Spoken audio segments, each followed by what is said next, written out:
नमस्कार दोस्तों, बहुत बहुत स्वागत है आप सभी का हमारी 2 मिनट स्टोरी में। दोस्तों, आज की कहानी बहुत ही खास है। प्लीज़ आप लोग पूरी कहानी सुनिएगा और बताइए कहानी कैसी लगी। आइए सुनते हैं आज की कहानी। आज की कहानी का टॉपिक है जानकी बुआ। मैं सोच रही हूँ कि हमें वृद्धाश्रम में चले ही जाना चाहिए।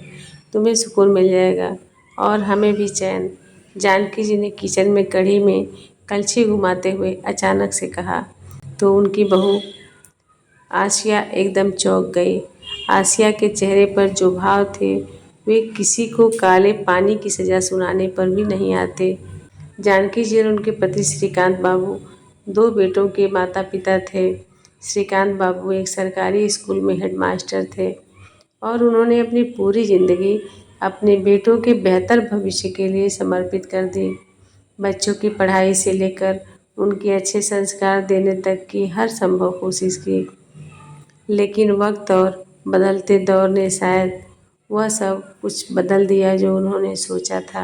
उनके बड़े बेटे विवेक ने विदेश में पढ़ाई करने की इच्छा जाहिर की। विवेक ने कहा कि उसे कनाडा जाना है और माता पिता के लिए यह फैसला आसान नहीं था, लेकिन बेटे के सपनों को पूरा करने के लिए श्रीकांत बाबू ने अपनी सारी जमा पूंजी दांव पर लगा दी। यहाँ तक कि कर्ज भी लिया। विवेक को पढ़ने के लिए भेजा, लेकिन उसने वहाँ से लौटने का नाम ही नहीं लिया। एक बार वहाँ से नौकरी मिल गई तो जैसे अपनी मिट्टी से नाता तोड़ लिया। ना कभी माता पिता की सुध ली, ना ही कभी जानने की कोशिश की। ना कभी माता पिता की सुध ली, ना जानने की कोशिश की कि लोग किस हालत में हैं। छोटा बेटा आकाश विवेक से थोड़ा अलग था। उसे भी विदेश जाने की इच्छा थी, लेकिन पिता ने साफ कह दिया था, अब और कर्ज उठाने की हमारी हिम्मत नहीं है, तुम यहीं पढ़ाई कर लो। आकाश ने मुंबई से MBA किया और वहीं उसे एक मल्टीनेशनल कंपनी में नौकरी मिल गई। नौकरी लगने के बाद आकाश साल में 1 या 2 बार घर आ जाता था। उसकी माँ के लिए वही काफ़ी था। फिर एक दिन अचानक आकाश का फ़ोन आया। उसने बताया, माँ पापा, मैंने आसिया नाम की एक लड़की से कोर्ट मैरिज कर ली है। वह मेरे साथ काम करती है।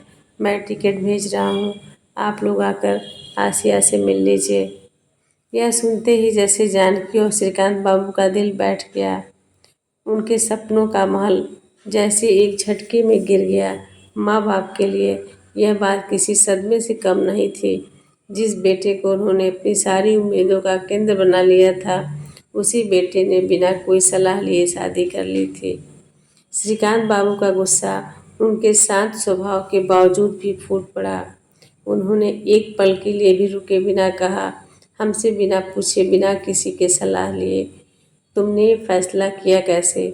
ऐसे औलादों से तो हम बेऔलाद ही अच्छे थे। कुछ दिनों बाद आकाश अपने परिवार के साथ मुंबई से गांव आया। जानकी जी और श्रीकांत बाबू की उम्मीदों के विपरीत आसिया एक समझदार और सुलझी हुई लड़की निकली। उसने गांव के लोगों से मिलना जुलना शुरू कर दिया और धीरे धीरे परिवार में अपने स्थान को मजबूत कर लिया। लेकिन फिर भी समय के साथ रिश्तों में दरार आनी शुरू हो गई। मुंबई की तेज रफ्तार जिंदगी में आकाश और आसिया की प्राथमिकताएं बदलने लगीं। जानकी जी और श्रीकांत बाबू ने महसूस किया कि उन्हें अब घर में एक बोझ समझा जाने लगा है।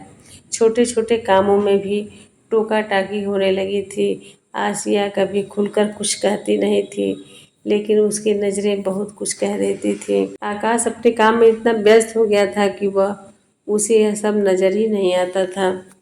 एक दिन जानकी जी ने आसिया के सामने प्रस्ताव रखा, बहू, हमें वृद्धाश्रम में चले जाना चाहिए। तुम लोग अपनी ज़िंदगी चैन से जी सकोगे और हमें भी वहाँ शांति मिल जाएगी। आसिया चौंक गई। उसे अब बिल्कुल भी उम्मीद नहीं थी कि उसकी सास ऐसा कहेंगी। उसे अपने व्यवहार पर शर्मिंदगी महसूस हुई, लेकिन वह कुछ कह नहीं सकी। जानकी जी के मन में कहीं न कहीं है, लेकिन अब वही बेटा उन्हें अपनी ज़िंदगी से दूर कर देना चाहता है। वक्त बीतता गया और आकाश ने भी यह महसूस किया कि वह अपने माता पिता के प्रति अनदेखी कर रहा है।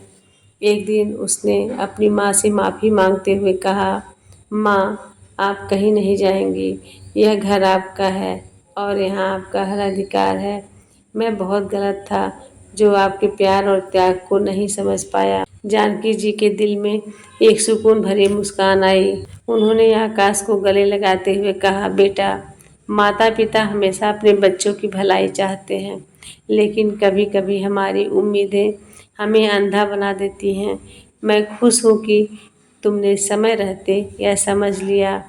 दोस्तों, इस कहानी से हमें क्या शिक्षा मिलती है? यह कहानी हमें यह सिखाती है कि ज़िंदगी में रिश्तों की अहमियत बहुत बड़ी होती है। माँ बाप का प्यार और त्याग कभी कम नहीं होता और हमें इसे समझने में देर नहीं करनी चाहिए। बाकी आप लोग बताइएगा कि आपको कहानी कैसी लगी। आप लोग कमेंट में ज़रूर बताइएगा। इन्हीं शब्दों के साथ आज मैं विदा लेती हूँ। फिर मिलती हूँ अगले वीडियो में। तब तक के लिए आप सभी को प्यार भरा नमस्कार।